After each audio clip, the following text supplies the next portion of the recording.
Hello Mechwarriors, how is it going? Welcome to your daily dose of Mechwarrior Online. Today I'm playing the Cicada 3F because I wanted to check if there is a better build now with the 4 energy hardpoints that the Cicada 3F has. And I think I figured out something very interesting here. Now let's get into the mech lab and then I'll talk about that.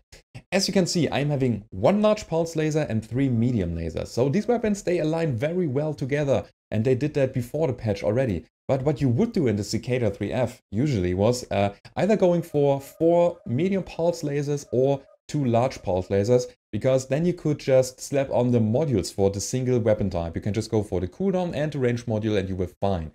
However, the skills now, they apply all the benefits from that skill tree here to all of the weapons. So to the medium lasers and the large pulse lasers. And then you don't have to make a trade-off anymore if you would go for like medium laser range to align the range a bit to the large pulse laser and then have to make a decision which cooldown module you want for the weapons.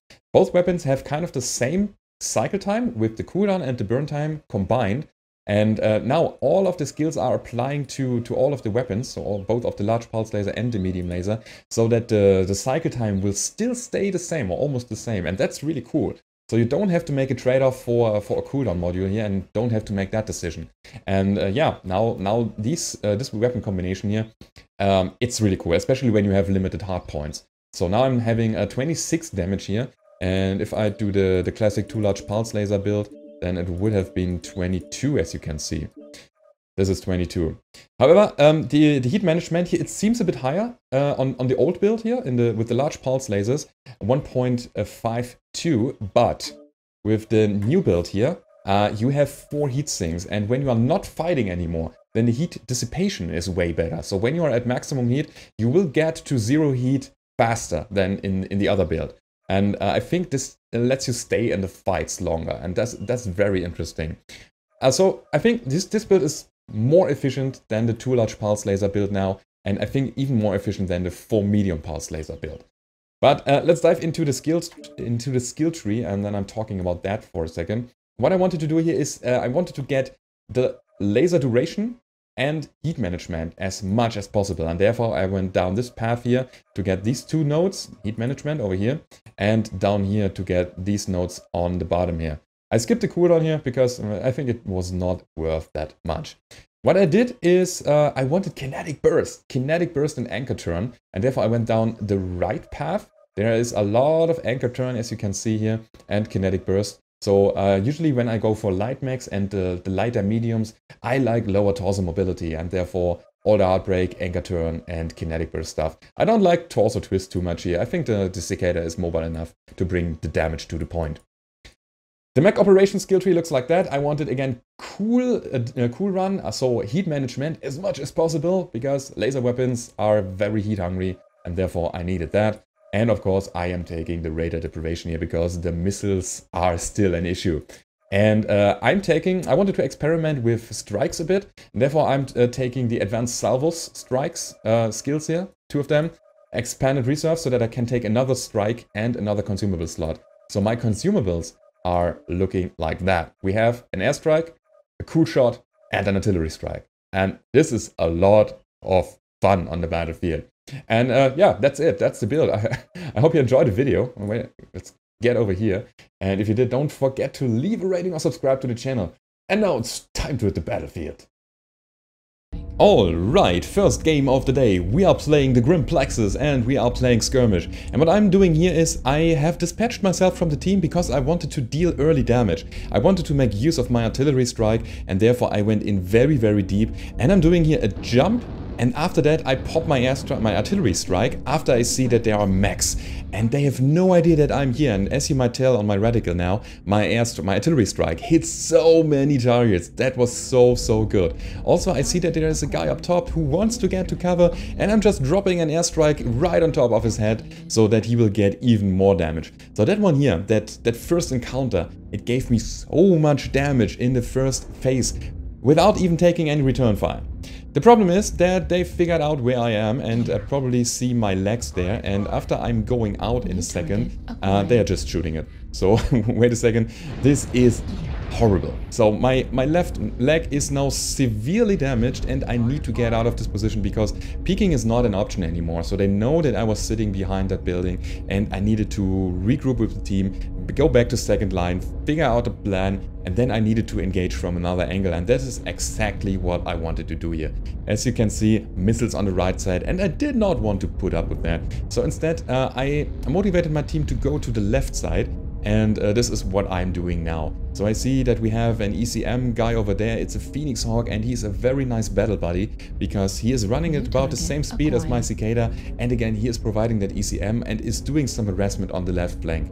And I just wanted to help him out. So as long as the enemy team is watching the right side, we can easily go to the left and try to get some free damage in. We've seen a hunchback there that is on retreat, and he's probably informing his team now that we are pushing the other side. That Zeus here is kind of out of position because yeah, he is shooting somebody over the center there, and I can jump up, get another shot out, and then retreat to cover again. So this is a tactic that I usually do here in the Cicada. This one has jump jet, so use them. Use them for jump shots. By the way, I was expecting an enemy UAV here. I just had a feeling that at this point of the game, when we are pushing a weak side, that some of them would just pop a UAV. However, it turned out there was nothing there, and therefore we again apply more pressure to the left flank then.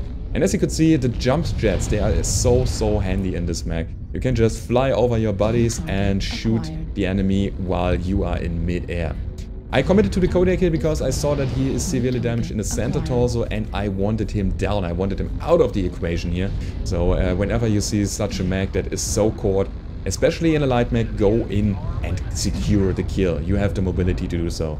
And yeah, I know I just said light mech, but the Cicada, it plays like a light mech, honestly. Now, the direwolf here is an issue. He needs to get taken down as fast as possible. And therefore I'm going for override here, because I want this direwolf dead. And I don't even care if I got overheat damage here, because that was an immediate threat and he needed to get down. That was very important here. Now I see on the left that there is a Warhammer that is exposing his rear armor to me, and I try to get a very quick backstab here, but unfortunately it is not enough. So he has too much structure for me, and at this point I'm getting too cocky because I want that hunchback and I overheat so hard. And my power down came too late. So usually when you are overheated and you have override active, then you can just power down manually to avoid the damage, or just reduce the overheat damage that you're taking. But again, my reaction was too slow, and now I am very red in the center and I don't have that much front armor anymore. So I'm literally a one-shot now. Again, the jump shot here, it's coming in very handy. You distract your movement to the enemy so that they can't target you that easily. I'm using that again very often to just, yeah, disguise my movement. Got another kill here, and the cheetah is finally bringing me down. This is what I was talking about earlier. In such a situation, even if you have armor, when your core is so damaged, then it's just enough to get hit by these 3 small pulse lasers to seal the deal. But anyway, I think it was worth it. And we won the game in the end, and it was an amazing round here. So the shift to the left side, it totally worked out. We avoided the big firing line that they had on the right side, and we won the game. And I dealt 756 damage, got 3 kills, 6 assists, and we are going over to the next round right now. So, in the second game we are playing Grim Plexus again, but this time we are playing Conquest. And what I did here is I went to Theta directly from the beginning, because I am fast enough to capture it really fast and then get out again. So we got a nice little advantage here by having 3 capture points compared to the 2 that the enemy team has. And I see that the enemy team is pushing that other point, Epsilon, so hard because they see that we have some mediums and lights there. And therefore I'm just staying here and I try to distract the enemy. I try to turn the faces around. I popped my airstrike here because I was expecting the enemy Timberwolf to turn around because he was shot in the back. But apparently he just yeah, ignored me and went down his path to Epsilon there. So the assault mechs are coming in as well, and they are trying to seek some cover, and this is very good what they are doing here. They are just staying in this position, and I try to get into the flanks now so that I can pin them down there. I don't want them to get even farther out in the onto the battlefield there. I wanted to help out my teammates at Epsilon. Problem is that they are kind of under pressure there and they needed to bail. And yeah, I just try to harass the enemy assault mags. This is what I'm good at. I have the perfect spot for that. That Battle Master there is exposing his rear to me, and I try to shoot his butt, but it is not enough. At this point he's just turning around, facing me with the front armor, and I can't fight him anymore. This is just too much damage for me and too much armor on his side. So therefore I try to retreat, and I try to yeah, engage from another angle here. Problem is that there's a Viper coming in and I need to bail now. So I'm trying to hide behind my direwolf so that I am not a priority to the enemy anymore. And I'm just shooting at mid-range, and my medium lasers are kind of out of optimal range, but still I'm adding them to the deal because I think I need to deal as much damage as possible in this phase of the fight here. The Jenna, however, is a problem because he has a lot of streaks, and I am kind of vulnerable to that because I don't have too much armor, and therefore I'm very happy as he turned around. Now the Viper's coming in, and I know that he is already very damaged, and I try to bring him down now. So this is a perfect situation to commit to a kill here. Got a casual kill on the Atlas though, but yeah, the Viper's coming in again, and that one needs to die now because look at his damage grid. It's only a little bit of damage that is needed to bring him down finally, and we got a nice advantage out of that. Now, there's another Battle Master that is not the one from before, it's a second one, and he is still so damn fresh. So, yeah, I let him get out of position here because I needed to fight the Jenna. That one was very, very scary again for me, and I wanted him to be dead. And therefore I tried to get another shot in. Problem is another Cicada, it's an X5, has got missiles as well, and at this point I can't overextend anymore. I am so damaged. I need to play it super safe now, and therefore I'm regrouping with the team again, and I'm doing a backstab attempt. So this is what I can provide here. I can just swing around here and try to kill that big one just from behind and help out the team a bit by doing so. So the Battle Master is very out of position here, is getting shot by 3 of our mechs now, and he has no weapons anymore. So what I'm doing here, just shooting him in the arm, is kind of pointless. I could have gone to the other side as well, and at that point I realized that he has no weapons anymore, and I'm dispatching from this encounter. Because again, I wanted to help out the team. Just bringing the Battle Master down and getting the kill was kind of pointless. So I focus on the enemies that are still dangerous, like the Jenna here.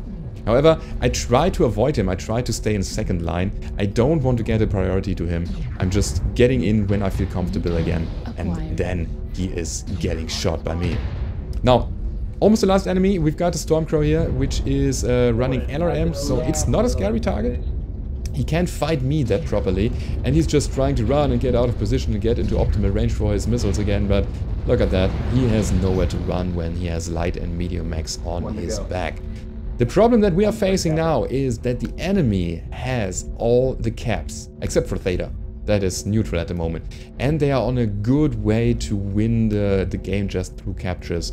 And what we are doing now is we figure out a plan to spread up the mechs as much as possible. Communication is so important. Just tell your team where you are going to go so that they can yeah, select another capture point for themselves. And a little spoiler, we will win this game, but I'm fast forwarding here because I'm just standing at that capture point for a long time.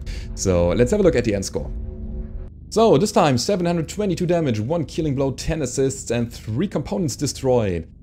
That was the Cicada 3F in a new build here. I've got Lunge Pulse Laser and 3 medium lasers, and I hope you enjoyed this video. And if you did, don't forget to leave a rating or subscribe to the channel if you haven't already. And if you want to support me going down my path as a self-employed Mechwarrior, then go down to the description, there's a link to my Patreon page that you can support me and get some nice bonus material and rewards out of that.